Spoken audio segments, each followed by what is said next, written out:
Franck Bourgeois, vous êtes de Monnières. Effectivement. Tout à fait.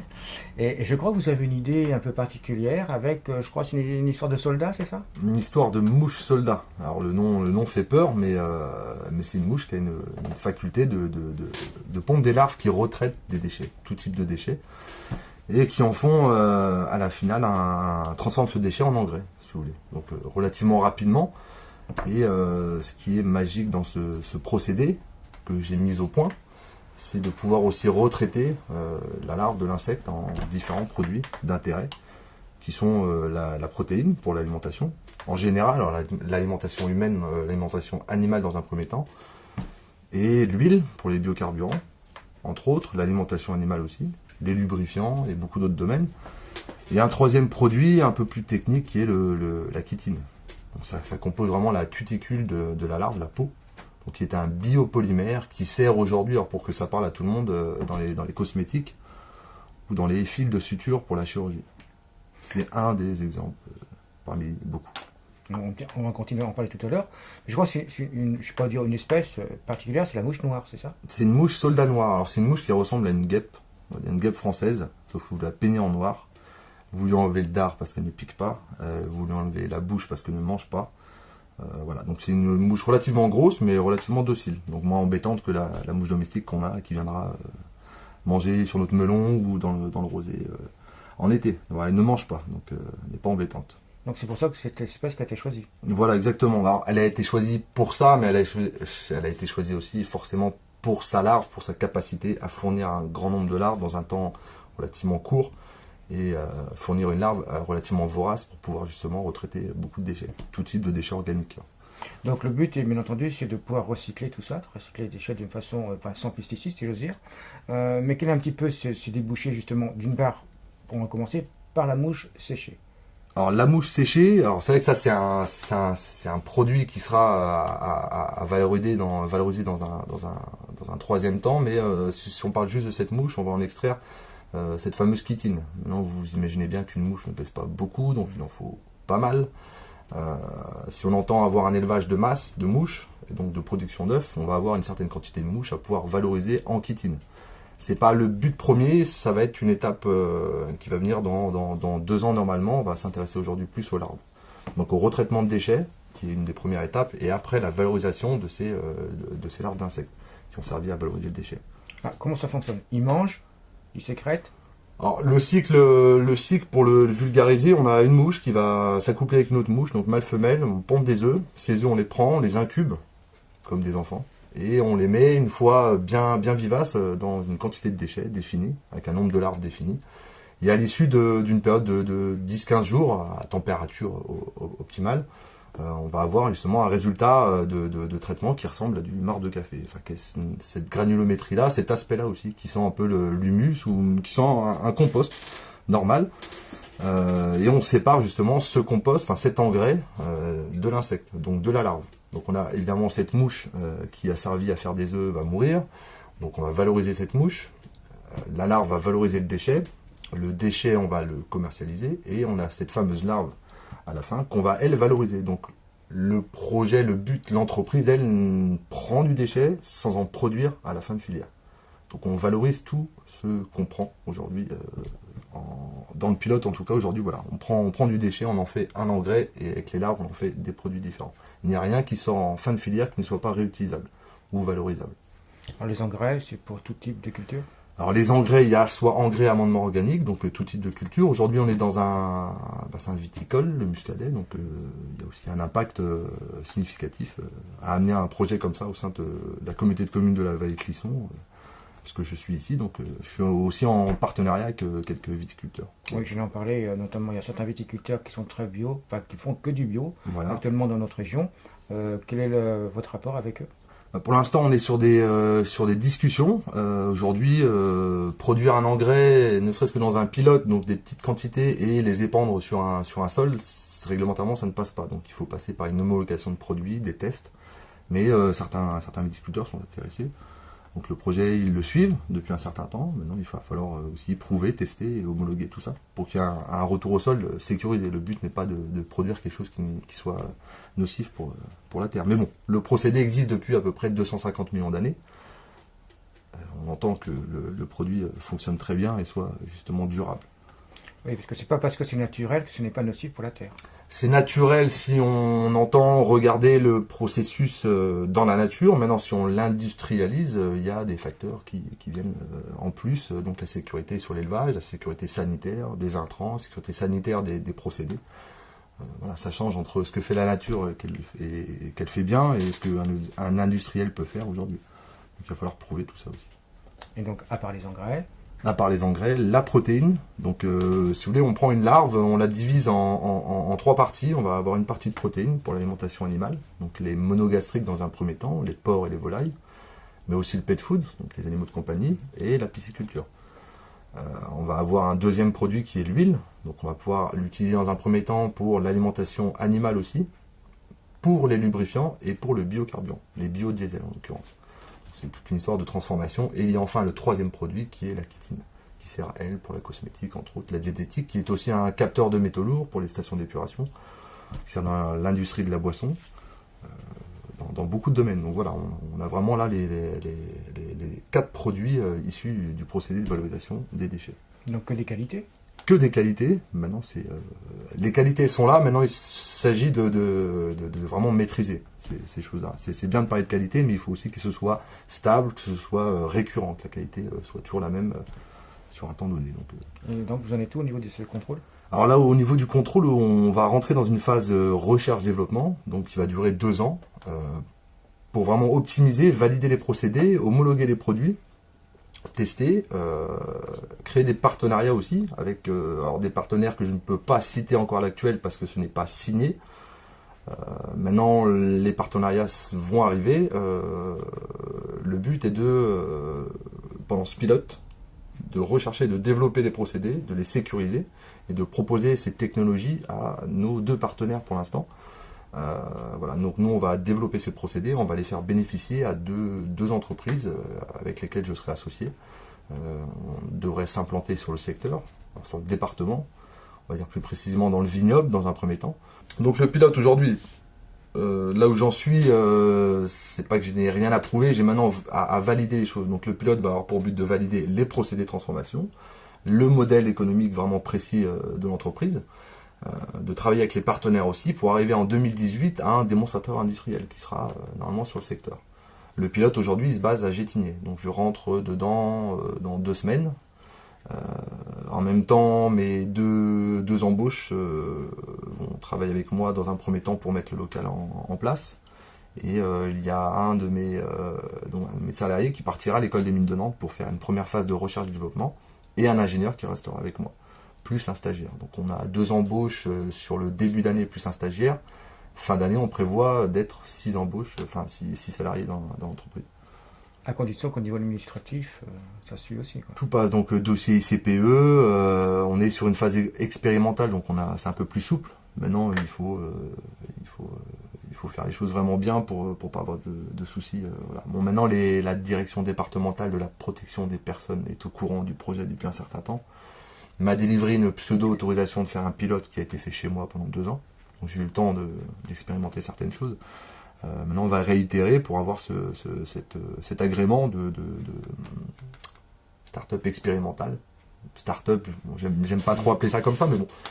Voilà, sur cette phase-là, on va avoir normalement on tend à avoir cet agrément pour pouvoir expérimenter tout ça et arriver vraiment avec une entreprise, en tout cas un pilote, un démonstrateur agréé par la direction départementale de la protection des personnes, pour pouvoir arriver sur le long terme derrière, dans un troisième temps, sur vraiment la construction d'usines avec les partenaires et pouvoir justement capter les déchets et des GMS et des collectivités sur la ville de Nantes et sur ses alentours. Compliqué pour avoir cet agrément?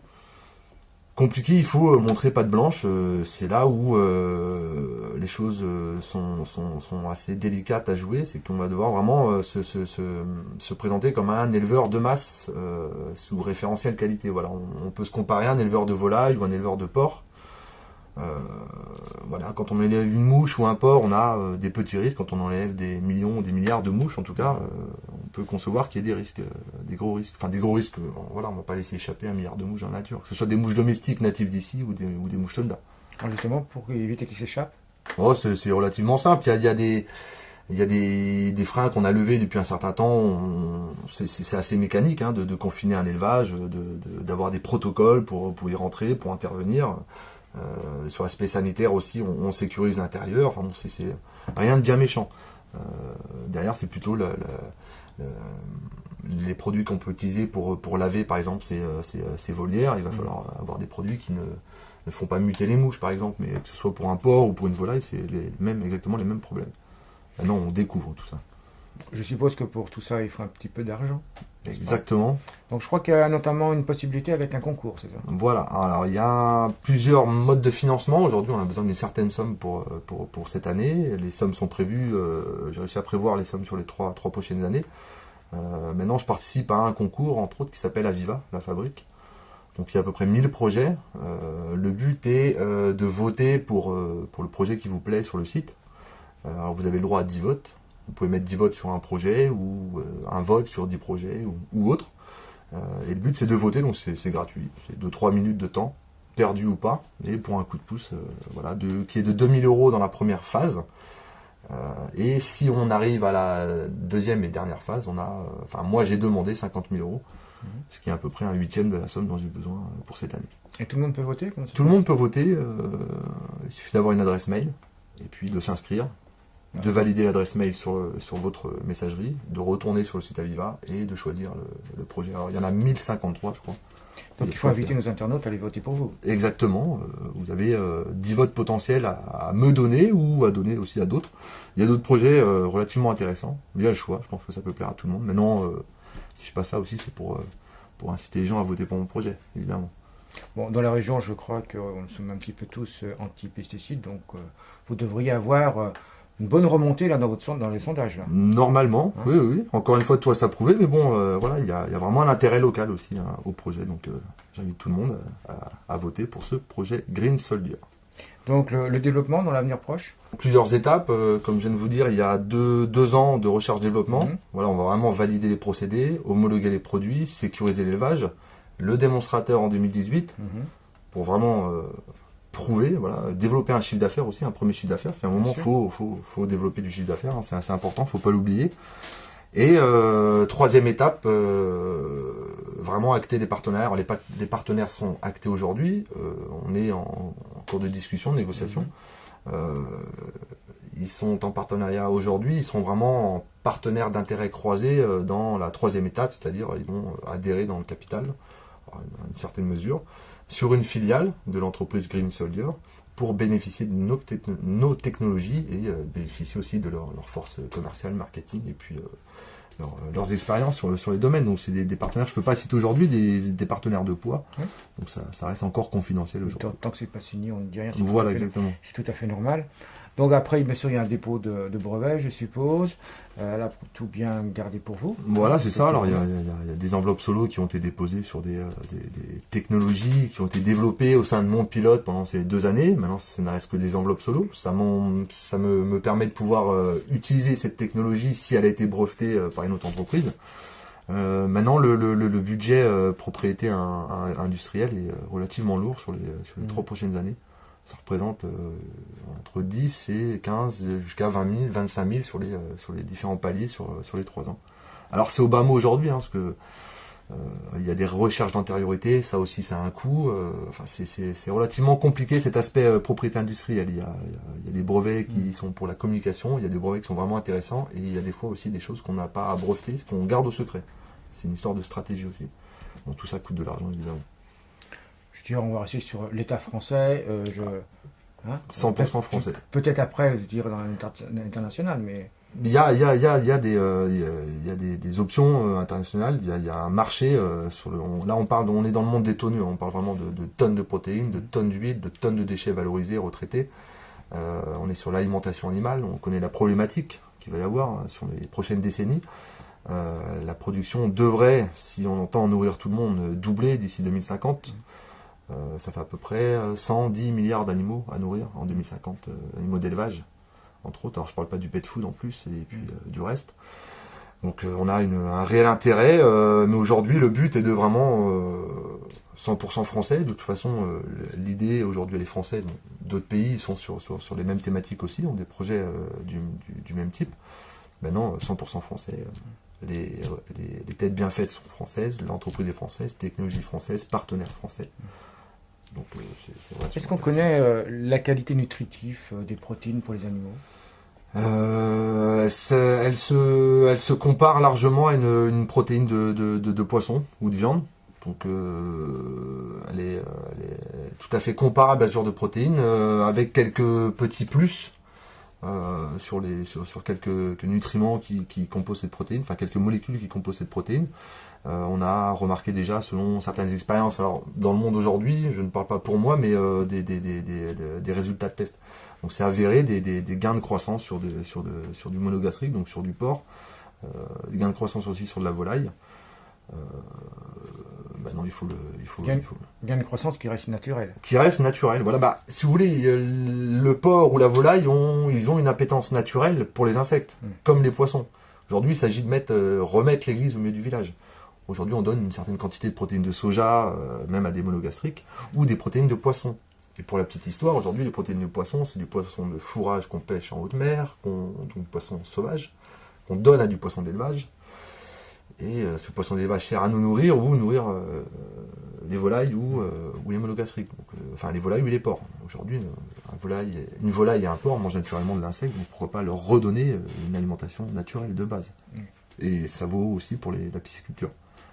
Et après, on va peut-être pas aller au niveau des hommes, donc pas encore quand même. Il y a quelques entreprises qui sont vraiment sur cette finalité de produit alimentation humaine. Alors, ils ne sont pas sur les mêmes intrants, c'est-à-dire les déchets, entre guillemets. Ils ne font pas le même insecte. Ils font alors, notamment le grillon, le ver de farine et puis le criquet. Donc là, ça deviendrait des compléments alimentaires protéinés? Voilà, complément alimentaire, où ça rentrera vraiment dans des recettes. C'est même pas complémentaire, c'est Non, vraiment c'est même pas intégré dans la... Ah ouais, ça va être intégré. Alors en France, évidemment, pays de la gastronomie, Ouais. on est assez réticent à ça. Mais on y viendra. Mais avec les insectes, c'est très bon pour la santé. C'est très bon, j'ai goûté, c'est très bon. Maintenant, c'est comme tout, c'est une histoire de dosage.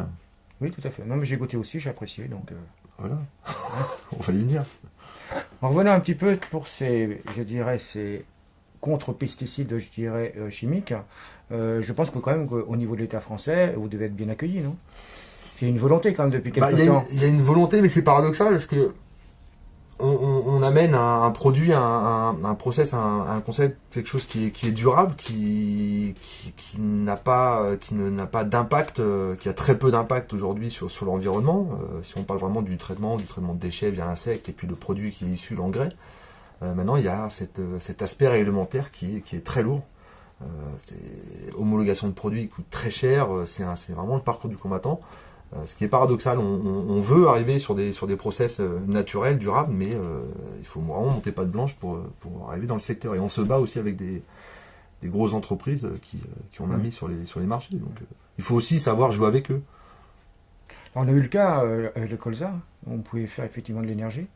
Oui, on peut faire l'énergie avec tout aujourd'hui, pratiquement. Oui, enfin, on va dire le betteraves, tout, etc. Oui. Et ça ne fonctionne pas parce que je crois que c'est l'État qui ne peut pas prendre de taxes dessus. Donc c'est vraiment une question d'argent, quoi. Il y a une grosse question d'argent, évidemment. Maintenant, je vais jouer avec les mêmes règles que tout le monde. C'est le but aussi, c'est ce qui est grisant dans un sens où voilà, il s'agit de jouer avec les mêmes règles, de se confronter à des gros, entre guillemets, mais d'arriver à sortir du lot en innovant sur beaucoup d'aspects d'un projet comme ça, mais d'innover sur d'autres aspects, d'autres projets aussi. C'est là où vraiment il y a un vrai challenge, quoi. Est-ce que c'est compréhensible que, on dit toujours qu'il faut sauver la planète, hein, Oui. et en fait, on met des barrières financières pour éviter que les gens créent des pesticides naturels? Alors des barrières financières... Un petit peu, puisqu'on ne peut pas prendre de taxes. Enfin, jusqu'au jour où l'État créera... Oh, peut-être ça effectivement- changera, sûrement. Oui, c'est ce que j'allais dire, ça va changer. Le jour où l'État va bien nous créer des taxes Bien sûr, sur le à colza, son sur les... habitude. Voilà, c'est ça. Oui, clairement, mais... Un peu frustrant peut-être quand même, non? Frustrant, moi ça me motive encore plus en fait. D'accord. Pour vous dire, voilà, c'est pas plus il y a de barrières, plus je suis content, mais je pars du principe où je n'ai pas le choix d'arriver là où je veux aller.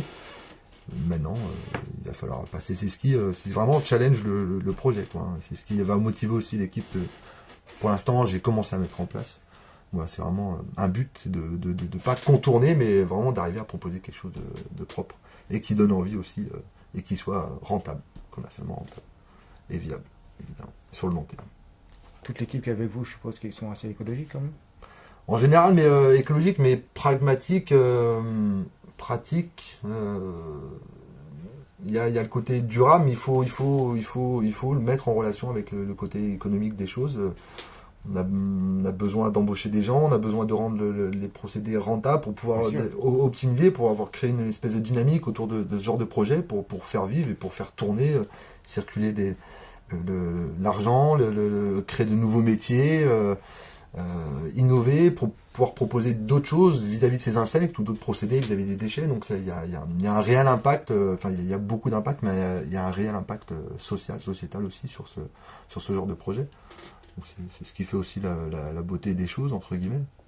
Est-ce qu'on pourra, je dirais, recycler tous les déchets quelconques, ou que végétaux, ou après il y a d'autres possibilités Alors aujourd'hui, si je parle sans la réglementation, aujourd'hui, cette larve peut retraiter donc du déchet organique végétal, des ovoproduits, donc tout ce qui est à base d'œufs, tout ce qui est issu de l'œuf. On peut retraiter des laitages, on peut retraiter des produits carnés, donc on peut retraiter des déchets d'abattage aussi, du sang, on peut retraiter des fumiers.